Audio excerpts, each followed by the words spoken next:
y llegamos ahora al capítulo 23. En este capítulo consideraremos los siguientes aspectos. Primero, Jesús ante Pilato y ante Herodes. En segundo lugar, Herodes se burla de él y le envía de nuevo a Pilato. En tercer lugar, Jesús es entregado para ser crucificado. Cuarto, Jesús predice la destrucción de Jerusalén. Quinto, Jesús ora por sus enemigos. Y sexto, su muerte y su sepultura.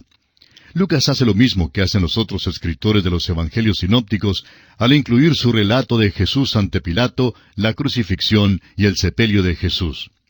Pero solo el doctor Lucas incluye el relato de lo que ocurrió cuando Pilato envió a Jesús ante Herodes. El silencio de Jesús ante Herodes es sorprendente.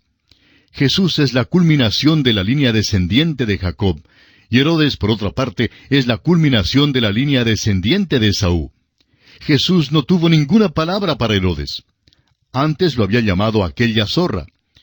Nuestro estudio de este capítulo comienza, pues, con la escena en la cual Jesús es traído ante Pilato. Leamos los primeros 2 versículos de este capítulo 23 de San Lucas. Levantándose entonces toda la muchedumbre de ellos, llevaron a Jesús a Pilato. Y comenzaron a acusarle, diciendo, «A éste hemos hallado que pervierte a la nación y que prohíbe dar tributo a César, diciendo que él mismo es el Cristo, un rey». Pilato era el gobernador romano de Palestina. De costumbre venía a Jerusalén durante el tiempo de la Pascua para ver las multitudes que venían para celebrar la fiesta. Ahora, siendo que una violación de la ley mosaica no serviría en manera alguna para influenciar a un romano, decidieron entonces acusar a Jesús de traición, lo cual era totalmente absurdo. Leamos entonces el versículo 3 de San Lucas capítulo 23. Entonces Pilato le preguntó diciendo, «¿Eres tú el rey de los judíos?» Y respondiéndole él dijo, «Tú lo dices». Ahora fíjese usted en esta escena. Hay un carpintero vestido de ropa rústica parado ante Pilato. Los príncipes religiosos judíos le habían arrestado. Pilato le pregunta, «¿Eres tú el rey de los judíos?» Y Jesús le responde, «Tú lo dices». Ahora, todo esto era tan absurdo y ridículo que Pilato quiso soltarlo de una vez por todas. Es por esto que leemos aquí en el versículo 4, «Y Pilato dijo a los principales sacerdotes y a la gente, «Ningún delito hallo en este hombre».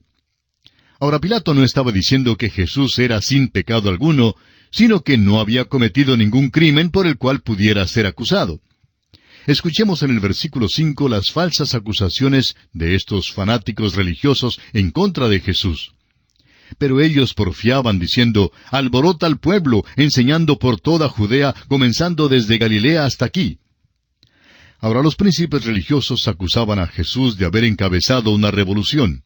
Decían que él se había rebelado contra la autoridad establecida. Prosigamos leyendo ahora los versículos 6 y 7 del capítulo 23 de San Lucas. Entonces Pilato, oyendo decir Galilea, preguntó si el hombre era Galileo. Y al saber que era de la jurisdicción de Herodes, le remitió a Herodes, que en aquellos días también estaba en Jerusalén. Pilato quería lavarse las manos de todo este asunto, y siendo que Galilea estaba bajo la jurisdicción de Herodes, y Herodes también se encontraba en Jerusalén, Pilato entonces decide enviar a Jesús donde Herodes. Ahora no creemos que fuera por casualidad que Herodes también estuviera en Jerusalén. Leamos ahora el versículo 8.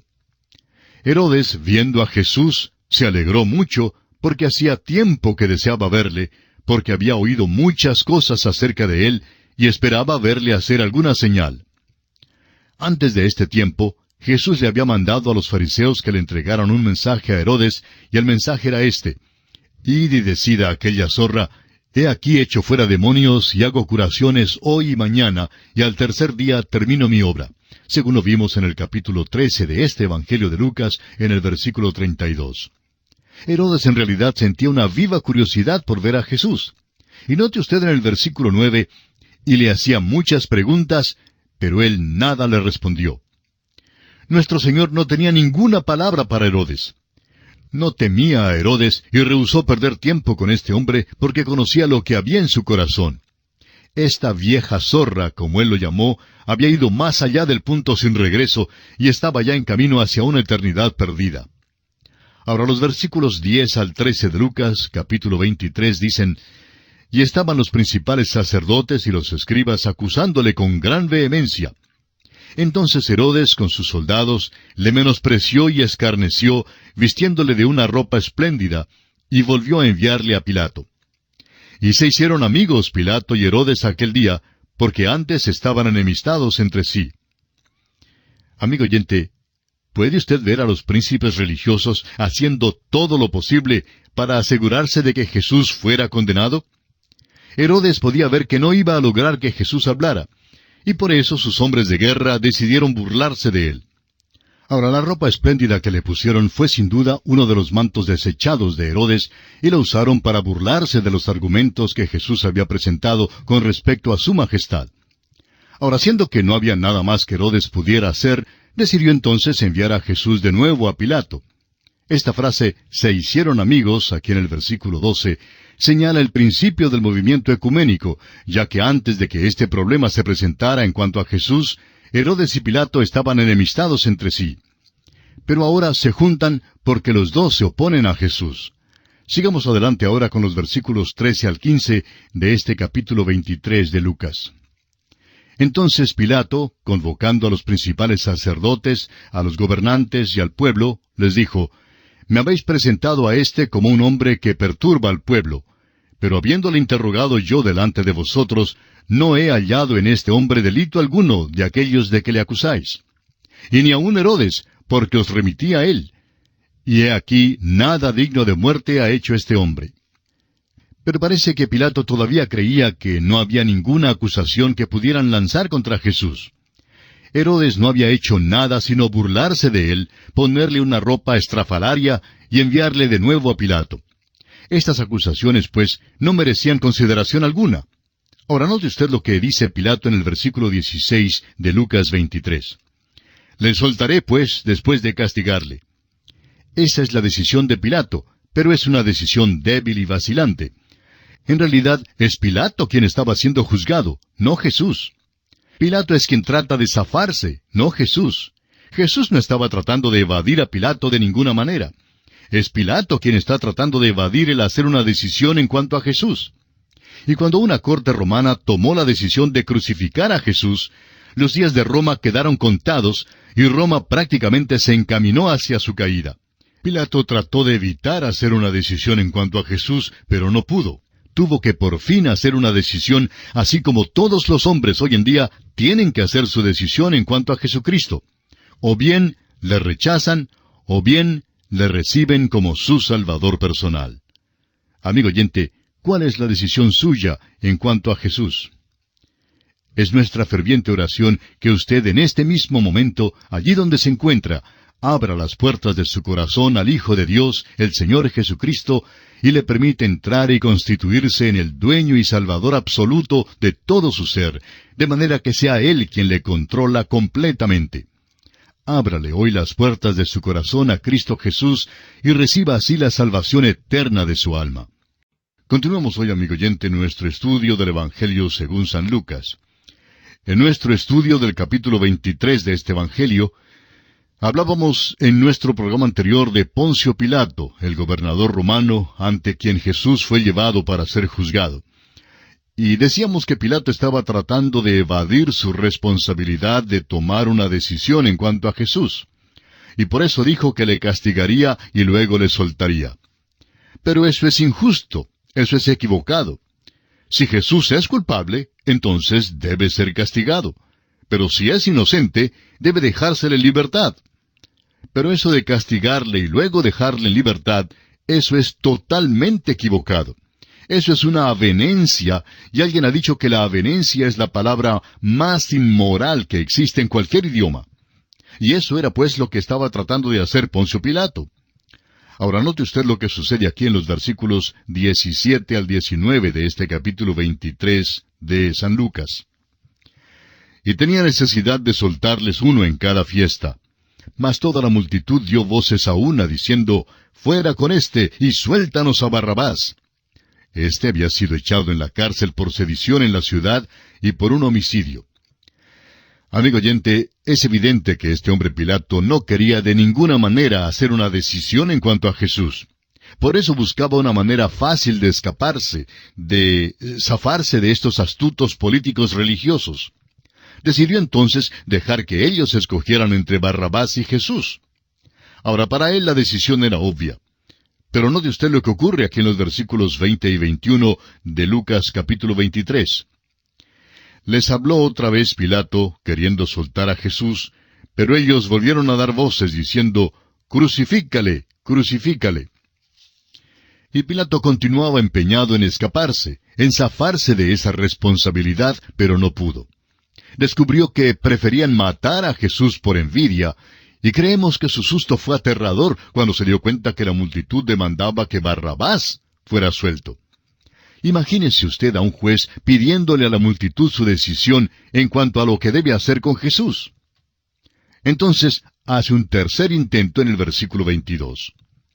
Él les dijo por tercera vez, «Pues qué mal ha hecho éste. Ningún delito digno de muerte he hallado en él. Le castigaré, pues, y le soltaré». Y ya vimos que él estaba equivocado pensando hacer esto.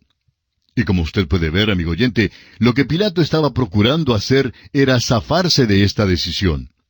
Pero él tenía que hacer una decisión. Leamos los versículos 23 y 24 de este capítulo 23 de San Lucas. Mas ellos instaban a grandes voces, pidiendo que fuese crucificado. Y las voces de ellos y de los principales sacerdotes prevalecieron. Entonces Pilato sentenció que se hiciese lo que ellos pedían.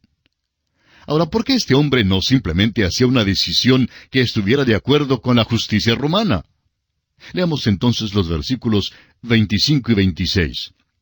Y les soltó a aquel que había sido echado en la cárcel por sedición y homicidio, a quien habían pedido, y entregó a Jesús a la voluntad de ellos. Y llevándole, tomaron a cierto Simón de Cirene, que venía del campo, y le pusieron encima la cruz para que la llevase tras Jesús. Finalmente, este hombre Poncio Pilato se vio abocado a una decisión, se vio confrontado con la realidad, y tuvo que hacer una decisión, y la hizo. No fue la más apropiada, porque a pesar de darse cuenta que Jesús era inocente, decidió entregarle para ser crucificado. De igual manera, amigo oyente, todos los hombres hoy en día tienen que hacer una decisión en cuanto a Cristo Jesús. Y lo importante en esta hora, amigo oyente, es ¿cuál es su decisión en cuanto a Cristo Jesús? Llegamos ahora al relato que nos da el doctor Lucas acerca de la crucifixión de Jesús. Leamos los versículos 27 al 30 de este capítulo 23 de San Lucas. Y le seguía gran multitud del pueblo y de mujeres que lloraban y hacían lamentación por él. Pero Jesús, vuelto hacia ellas, les dijo, «Hijas de Jerusalén, no lloréis por mí, sino llorad por vosotras mismas y por vuestros hijos. Porque he aquí vendrán días en que dirán, Bienaventuradas las estériles y los vientres que no concibieron y los pechos que no criaron. Entonces comenzarán a decir a los montes, Caed sobre nosotros, y a los collados, Cubridnos». Vemos aquí que en el camino hacia la cruz, Jesús les habló a unas mujeres que estaban llorando. Les dijo que habría un día venidero cuando sería mejor no traer hijos al mundo. Estaba hablando de un tiempo de gran tribulación. Jesús dice a las mujeres que no lloren por Él. Él no quiere su compasión. Lo que quiere Jesús es su fe y su confianza. Jesús no murió para ganar la compasión de nadie, amigo oyente. Murió para tener nuestra salvación. Guárdese, amigo oyente, las lágrimas para usted mismo, porque el pecado de veras le causará llanto. Luego tenemos el relato de los dos malhechores que eran llevados para ser crucificados juntamente con Jesús. Y ya hemos visto esto más de cerca con anterioridad. Leamos los versículos 33 y 34 de Lucas 23. Y cuando llegaron al lugar llamado de la Calavera, le crucificaron allí y a los malhechores, uno a la derecha y otro a la izquierda. Y Jesús decía, Padre, perdónalos, porque no saben lo que hacen. Y repartieron entre sí sus vestidos, echando suertes. Como vemos, los dos malhechores fueron crucificados junto con el Señor sobre el lugar de la calavera, que representa la sabiduría del hombre, como dice el apóstol Pablo en su primera carta a los Corintios, capítulo 1, versículos 18 al 25, donde dice: «Porque la palabra de la cruz es locura a los que se pierden, pero a los que se salvan, esto es, a nosotros, es poder de Dios. Pues está escrito: destruiré la sabiduría de los sabios, y desecharé el entendimiento de los entendidos». ¿Dónde está el sabio? ¿Dónde está el escriba? ¿Dónde está el disputador de este siglo? ¿No ha enloquecido Dios la sabiduría del mundo? Pues ya que en la sabiduría de Dios el mundo no conoció a Dios mediante la sabiduría, agradó a Dios salvar a los creyentes por la locura de la predicación. Porque los judíos piden señales y los griegos buscan sabiduría. Pero nosotros predicamos a Cristo crucificado, para los judíos ciertamente tropezadero, y para los gentiles locura. Mas para los llamados, así judíos como griegos, Cristo, poder de Dios y sabiduría de Dios. Porque lo insensato de Dios es más sabio que los hombres, y lo débil de Dios es más fuerte que los hombres. Ahora el Señor Jesús pidió que su Padre perdonara a esta multitud que le crucificaba. Si Él no hubiera pedido esto, la multitud habría sido culpable de cometer el pecado imperdonable de matar al Hijo de Dios. Pero Él pidió a su Padre que les perdonara. Leamos ahora el versículo 35. Y el pueblo estaba mirando, y aun los gobernantes se burlaban de Él, diciendo: «A otro salvó, sálvese a sí mismo, si este es el Cristo, el escogido de Dios». Ahora, si Jesús se hubiera bajado de la cruz, habría sido el Cristo, pero no habría cumplido toda la profecía de Isaías, capítulo 53, que habla de su muerte. En Isaías 53, versículo 5 leemos: «Mas Él herido fue por nuestras rebeliones, molido por nuestros pecados. El castigo de nuestra paz fue sobre Él, y por su llaga fuimos nosotros curados». Y precisamente porque Jesús se quedó en la cruz, es por eso que hoy podemos ser salvos del pecado, la plaga terrible que afecta a toda la humanidad. Continuemos con los versículos 36 al 38 de este capítulo 23 de San Lucas. Los soldados también le escarnecían acercándose y presentándole vinagre y diciendo: «Si tú eres el rey de los judíos, sálvate a ti mismo». Había también sobre él un título escrito con letras griegas, latinas y hebreas: «Este es el rey de los judíos». Cuando Jesús fue crucificado, le pusieron un sobrescrito o letrero en idiomas griego, latín y hebreo. El idioma griego era el idioma de la inteligencia, de la educación, de la literatura y de la ciencia. El latín, el idioma oficial del imperio, era el idioma de la ley y el orden, del poderío militar y del gobierno. Y el hebreo era el idioma de la religión. En estos tres idiomas, pues, se proclamaba: «Este es el Rey de los judíos». Y algún día, amigo oyente, Cristo Jesús será el soberano político, el soberano cultural y el soberano espiritual de todo el universo. ¿Cuán exacto era lo que decía este letrero o sobreescrito allí sobre su cruz? Y llegamos ahora a otro aspecto: el ladrón arrepentido. Leamos los versículos 39 al 41 de San Lucas capítulo 23. Y uno de los malhechores que estaban colgados le injuriaba diciendo: «Si tú eres el Cristo, sálvate a ti mismo y a nosotros».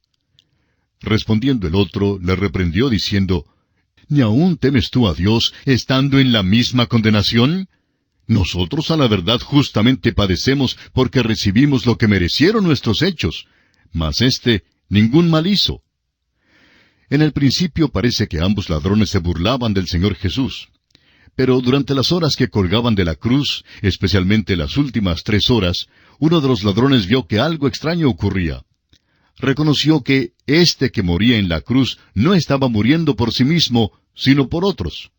Sabía que Barrabás debía haber estado en esa cruz, pero que Jesús, un hombre inocente, estaba muriendo en su lugar. Reconoció que esta había sido una transacción entre Dios y el hombre en la cruz, y que el hombre en la cruz era Dios mismo.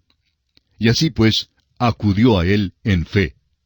Y dijo a Jesús en los versículos 42 y 43 del Evangelio de Lucas, capítulo 23, y dijo a Jesús: «Acuérdate de mí cuando vengas en tu reino».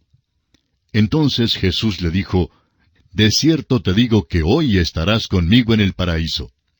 Aquel mismo día, este ladrón que no era digno de vivir en la tierra, según el gobierno romano, partió para estar con el Señor. Ahora este hombre no era un hombre bueno, era un ladrón malo, pero por su fe en el Hijo de Dios, llegó a ser un ladrón salvado. Este hombre tuvo la fe para creer que el Señor Jesús se iba para entrar en un reino y que iría allí después de su muerte. Y esto significa que el ladrón había avanzado mucho en sus conocimientos teológicos mientras colgaba de la cruz. Nuestro Señor hizo la declaración extraordinaria de que este ladrón estaría con Él en el paraíso ese mismo día. Ahora fueron dos los ladrones que fueron crucificados. Habían sido arrestados por el mismo crimen, juzgados por el mismo crimen, condenados por el mismo crimen y castigados de la misma manera en la cruz. ¿Cuál entonces era la diferencia entre ellos? No había ninguna diferencia. Ambos eran ladrones. La diferencia surgió del hecho de que uno de los ladrones creyó en Jesucristo, pero el otro no creyó. Todo lo que tuvo que hacer el uno fue confiar en Cristo, y Cristo le dijo, «Hoy estarás conmigo en el paraíso». Continuemos ahora con los versículos 44 y 45 de Lucas capítulo 23. Cuando era como la hora sexta, hubo tinieblas sobre toda la tierra hasta la hora novena. Y el sol se oscureció y el velo del templo se rasgó por la mitad. Fue en este tiempo, cuando las tinieblas descendieron sobre esta escena en el Calvario, que el ladrón llegó a conocer, llegó a darse cuenta que la cruz de Cristo era ahora un altar sobre el cual fue ofrecido el Cordero de Dios que quita el pecado del mundo. Leamos Isaías capítulo 53, versículo 10, y también el Salmo 22, versículo 1, que se refieren a este evento. Isaías 53, 10 dice, «Con todo eso, Jehová quiso quebrantarlo, sujetándole a padecimiento. Cuando haya puesto su vida en expiación por el pecado, verá linaje, vivirá por largos días, y la voluntad de Jehová será en su mano prosperada». Y en el Salmo 22, versículo 1, encontramos estas palabras. Dios mío, ¿por qué me has desamparado? ¿Por qué estás tan lejos de mi salvación y de las palabras de mi clamor?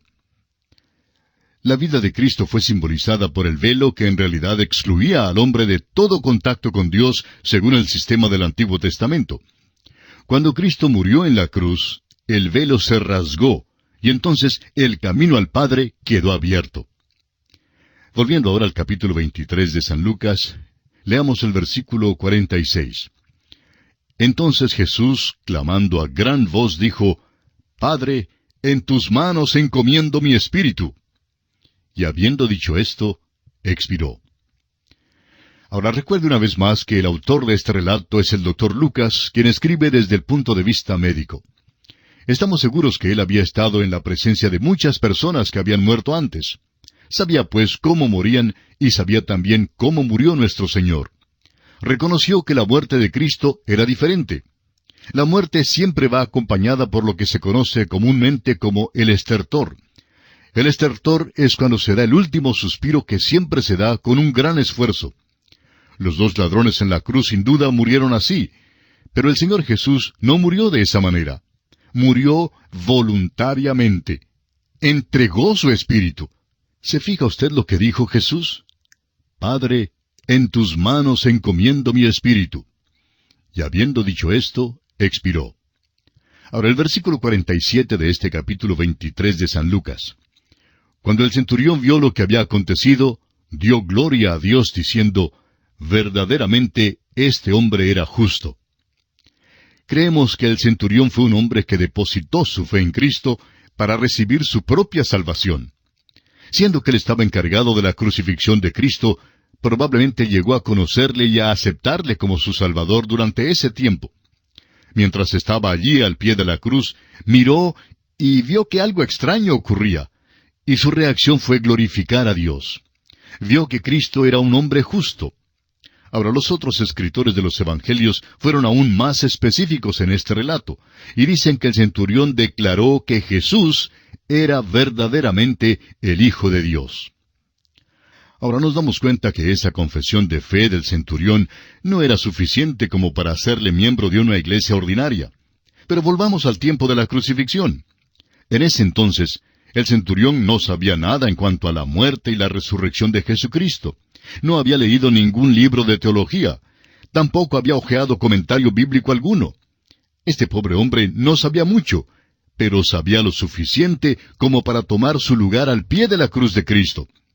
Y en realidad, amigo oyente, eso es todo lo que Dios jamás haya pedido que haga cualquier pecador. Demos un paso más ahora con el versículo 48 de Lucas capítulo 23. Y toda la multitud de los que estaban presentes en este espectáculo, viendo lo que había acontecido, se volvían golpeándose el pecho. Parece que hubo un ambiente ominoso y siniestro en torno a la muerte de Cristo. Ninguno de los escritores de los Evangelios describe en detalle la muerte de Cristo.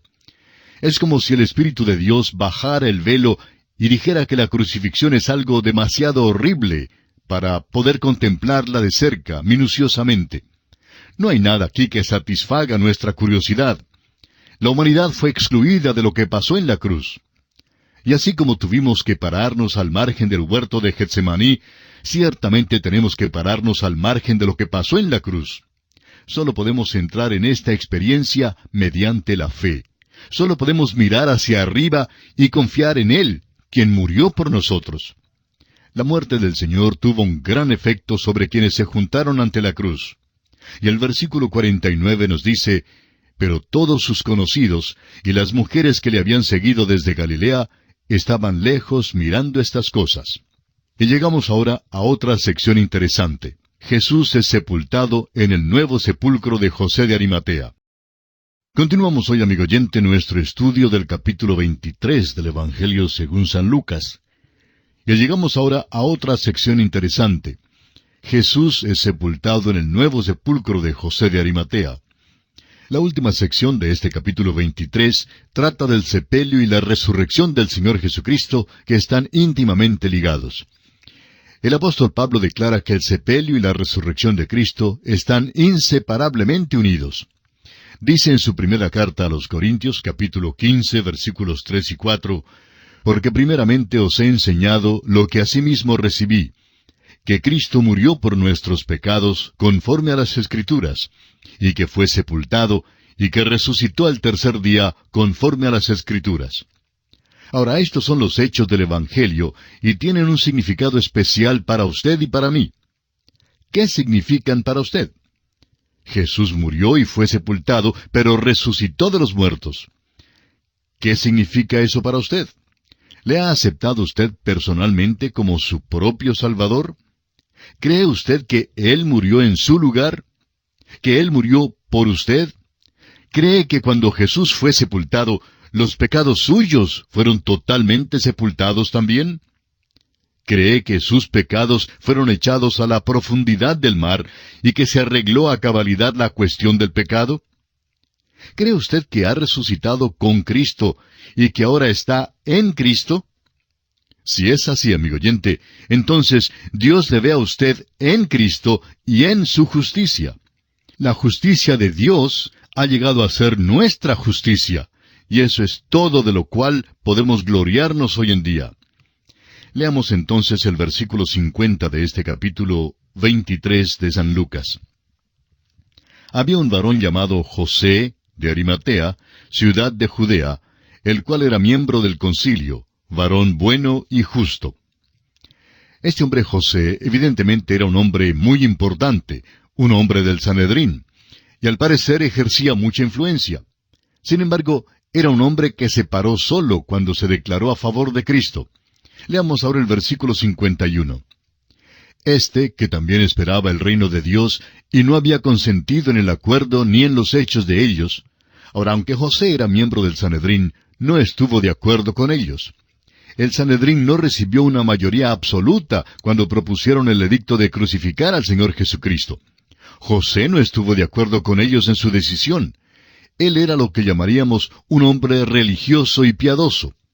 Habiendo llegado a conocer a Cristo, se había declarado a favor de Él. Al parecer había muchos creyentes en el Señor que no habían declarado públicamente su fe en Él. No estaban al descubierto en cuanto a su fe como lo estaban los discípulos. A la hora de la crucifixión, inclusive los discípulos se ocultaron, y los que habían estado ocultos salieron al descubierto. José y Nicodemo eran dos hombres prominentes que por fin declararon públicamente su confianza en el Señor. Nicodemo se juntó con José para darle sepultura al Señor Jesús.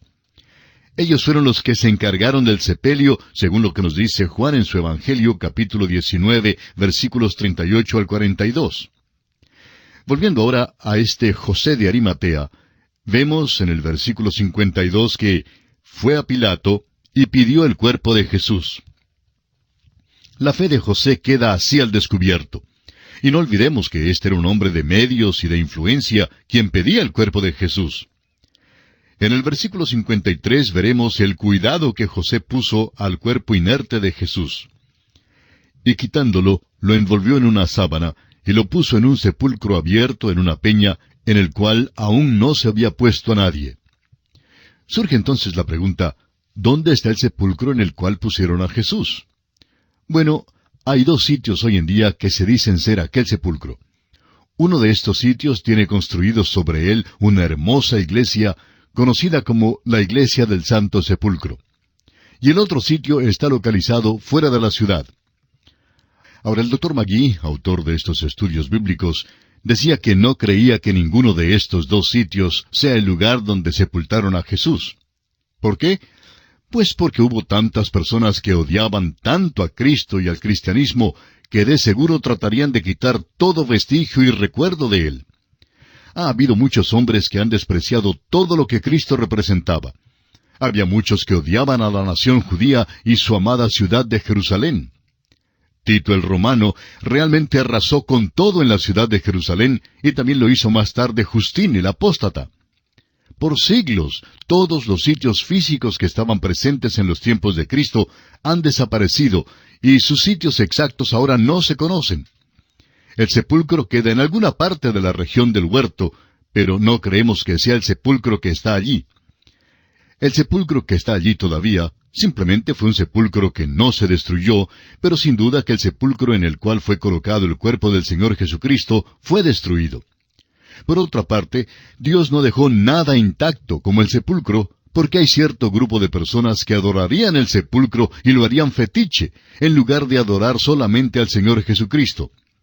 Hay quienes van a visitar el sepulcro del huerto y se postran sobre sus rodillas y sus manos y empiezan a besar el suelo del sepulcro y lloran y gritan y hasta se comportan escandalosamente. Amigo oyente, no hay ningún mérito en aquel sitio. Aun si este fuera el sepulcro en el cual Cristo hubiera sido sepultado, el mérito no estaría en aquel lugar, sino en aquel que está a la diestra de Dios hoy en día. Él es un Salvador viviente. Démosle, pues, a Él nuestra atención. Leamos ahora los versículos 54 y 55 de este capítulo 24 de Lucas. Era el día de la preparación, y estaba para comenzar el día de reposo. Y las mujeres que habían venido con él desde Galilea, siguieron también, y vieron el sepulcro, y cómo fue puesto su cuerpo. Ahora el día de reposo se acercaba. Probablemente era viernes. Esta es una cuestión que no deseamos discutir, porque la Biblia no dice que Jesús murió por nuestros pecados el miércoles o el jueves o el viernes. La Biblia simplemente dice que Jesús murió por nuestros pecados. No debemos malgastar el tiempo en discusiones en cuanto al día en que Cristo fue crucificado. Sin embargo, personalmente creemos que siendo que aquí dice que estaba para rayar el día de reposo, bueno, Cristo murió en un día viernes, aunque el día en realidad no es lo esencial. Las mujeres, pues, vieron cómo fue puesto el cuerpo de Jesús. En otras palabras, lo vieron cuando no habían terminado de sepultarlo. Es decir, su cuerpo todavía no estaba envuelto en todos los lienzos. Más adelante, Nicodemo y José hicieron esto. Ahora, el versículo 56 de este capítulo 24 de Lucas nos dice, «Y vueltas, prepararon especias aromáticas y ungüentos, y descansaron el día de reposo conforme al mandamiento». El sábado era día de reposo y por eso ellas no vinieron al sepulcro. Prepararon las especias para ungir el cuerpo del Señor. Ahora, no olvidemos que María ya había ungido al Señor cuando Él estaba vivo. Estas mujeres nunca ungieron el cuerpo de Jesús con las especias que habían preparado, porque a la hora que llegaron al sepulcro, el cuerpo de Jesús ya no estaba allí. Como nota final, en este capítulo 23 de San Lucas, Quisiera que usted note que fueron las mujeres las únicas que estuvieron con él hasta el fin. Y diremos una vez más, como dijimos en otra ocasión, que Dios bendiga a las mujeres.